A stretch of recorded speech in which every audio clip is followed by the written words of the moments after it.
नमस्कार, आप देख रहे हैं एमपी तक। आपके साथ मैं हूं अमित तिवारी। प्रदेश की सियासत में या ये कहूं कि देश की सियासत में एक बड़ा चेहरा उभरा जिसके नाम की चर्चा इन दिनों ज्यादा तेज हो गई, वो है ज्योतिरादित्य सिंधिया। खासतौर से मध्य प्रदेश के संदर्भ में ज्योतिरादित्य सिंधिया कब मंत्री बनेंगे ये तो सवाल उठ रहा था।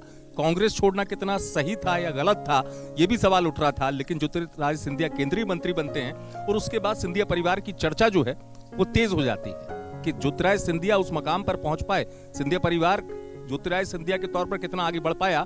लेकिन यहां पर मैं एक चीज आपको बता दूं, सिंधिया राजघराने को अगर आपको समझना है तो उसके लिए एक पुस्तक मेरे हाथ में है, द हाउस ऑफ सिंधियाज।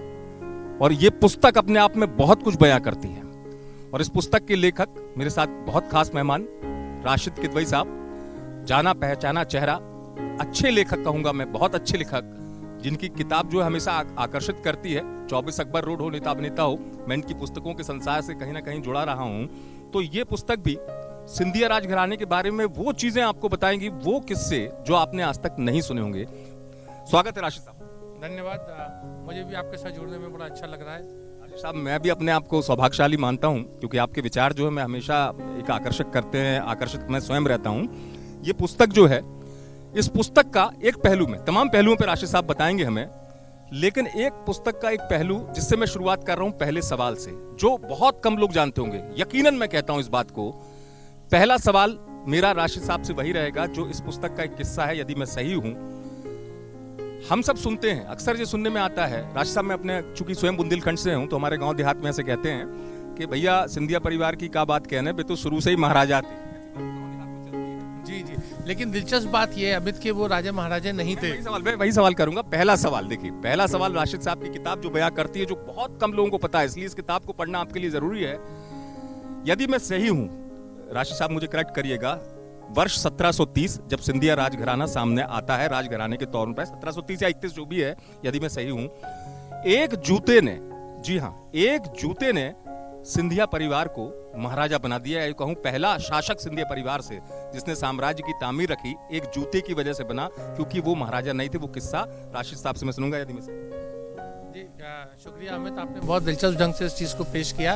असल ये बड़ी एक दिलचस्प अनोखा पहलू है, क्योंकि अमूमन जो राजे महाराजा होते हैं वो चंद्रवंशी और सूर्यवंशी अपने आप को समझते हैं। आभा मंडल होता है, उनको representative of God on earth ऐसा माना जाता है। लेकिन ये बिल्कुल बहुत ही साधारण परिवार थे, किसान थे, और किसान भी ऐसे कि जिनके पास ज़मीन नहीं थी, और वो जो है वो पेशवा के उसमें आते हैं। जी, एक किसान थे बस, जी, सिर्फ साधारण किसान थे, और वो भी किसान ऐसे कि जिनके पास बहुत सी मतलब बीघा और एकड़ की ज़मीन नहीं थी। तो वो आते हैं और वो पेशवा के उसमें जो है उनके एक तरीके के एक बहुत ही अदना लेवल पे अर्दली के उसमें आ जाते हैं, क्योंकि बाद में वो प्रमोशन होकर अंगरक्षक बनते हैं, तो उससे नीचे को होते थे। और वो एक बार पेशवा के साथ में जा रहे होते थे, तो पेशवा रात में कहीं गए थे, और उस ज़माने में बड़ी दिलचस्प दिलचस्प और बहुत तकलीफदेह चीज़ होती थी कि जहर देने का तरीका, जहर खुरानी जिसे हम कहते हैं, वो जूते में जहर डाल दिया जाता था, और आप जूता पहने और आदमी ख़त्म। तो जब पेशवा गए तो इनको रात का जब ऐसे पहर बीते तो इनको नींद आने लग गई। तो नींद आने के समय में रानोजी महाराज ने क्या करा कि वो जूते को अपने ऐसे हृदय से चिपटा के और लेट गए कि कोई अगर जूता लेने की कोशिश करेगा तो वो जाग जाएंगे। उस जूते में जहर था, वो जूते में जहर दिया जा सकता था। हाँ। तो वो जब पेशवा रात में बाहर निकल के आए तो उन्होंने सबसे पहले अपने जूते ढूंढे। जब जूते उन्हें नहीं मिले तो उन्होंने देखा कि ये जो उनका जो सहायक है वो लेटा हुआ है और ऐसे जूते दबाए हुए। तो उन्होंने उसको एक तरीके से लात मार करके उठाया कि ये तुम जूता लेके क्यों सो रहे हो। तो उसने पूरी कहानी बताई। उसने कहा कि मैं आपका, मेरे लिए आप ही सबसे ज़्यादा, मैं आपकी ज़िंदगी बचाने के लिए मैं ऐसा कर रहा था। तो उससे पेशवा बहुत प्रभावित हुए और उन्होंने उसको जो है अपना अंगरक्षक बना लिया।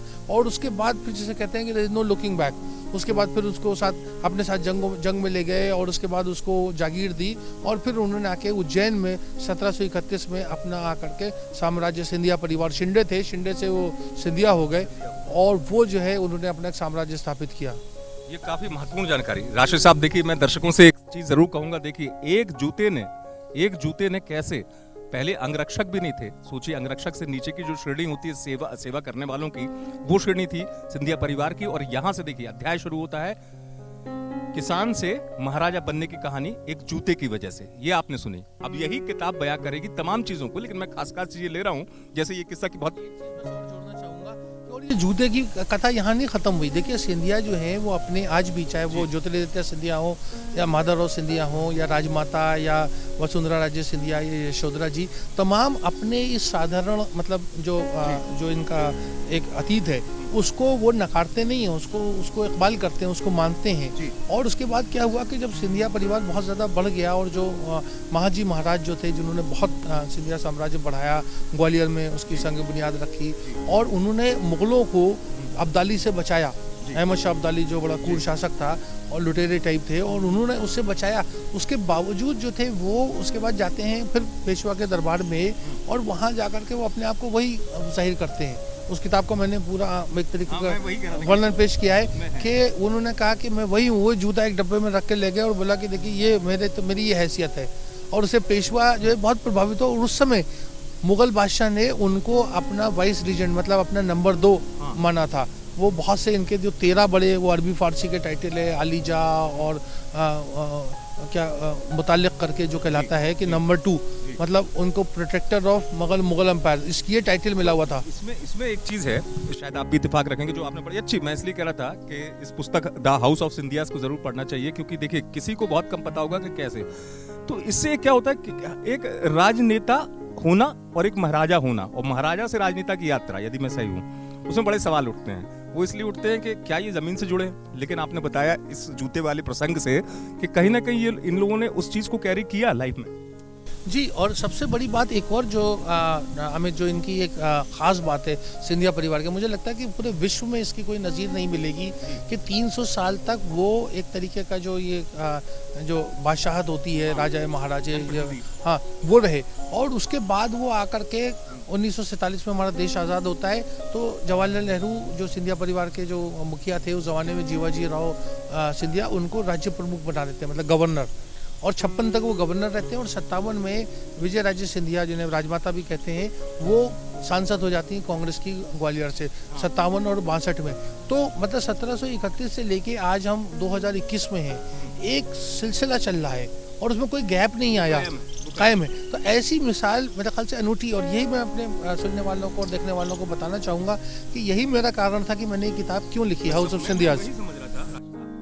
वजह क्या है? और आपने बहुत अच्छी बात बताई, यही वजह थी क्योंकि देखिए एक चीज होती है राजा महाराजा, जो हम भी अपने गांव देहात में सुनते हैं, राजा महाराजा खजाना, इन सबको सुनने में लोगों की बड़ी अभिरुचि होती है, जिज्ञासा भी होती है, क्या रे भैया क्या खजाना, राजा की कहानी।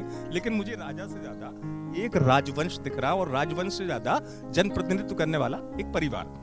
अब मैं आता हूँ, चूंकि बहुत चुनिंदा अंश किताब तो बहुत बड़ी है और उसमें तमाम चीजें हैं। पहला सवाल जूते को लेकर था, दूसरा सवाल देश की 2 महिला और दोनों के नाम देश की सियासत में उस दौर में तेजी से बढ़ रहे थे, राजमाता विजय राजे सिंधिया और इंदिरा गांधी। ये किताब क्या इस बात को बयां करती है कि ऐसा मकाम आता है जब इंदिरा गांधी का गुस्सा विजय राजे सिंधिया पर निकलता है। क्या हुआ? सवाल ये है कि क्या हुआ जब इंदिरा गांधी का गुस्सा विजय राजे सिंधिया पर निकला राजमाता पर? मैं खुद राशिद साहब से समझूंगा। ये भी एक बड़ी दिलचस्प 2 ताकतवर महिलाओं की टकराव, जी टकराव पूरा हुआ। और टकराव का कारण देखिए कई तरह का था। एक तो इंदिरा गांधी को भी अपना, क्योंकि वो जवाहरलाल नेहरू की बेटी थी, आज़ादी की लड़ाई में हिस्सा था, उसके बाद वो उन्होंने पूरा देश को समझा और भारत के जो बेहतरीन प्रधानमंत्री हुए उनमें से एक हैं वो।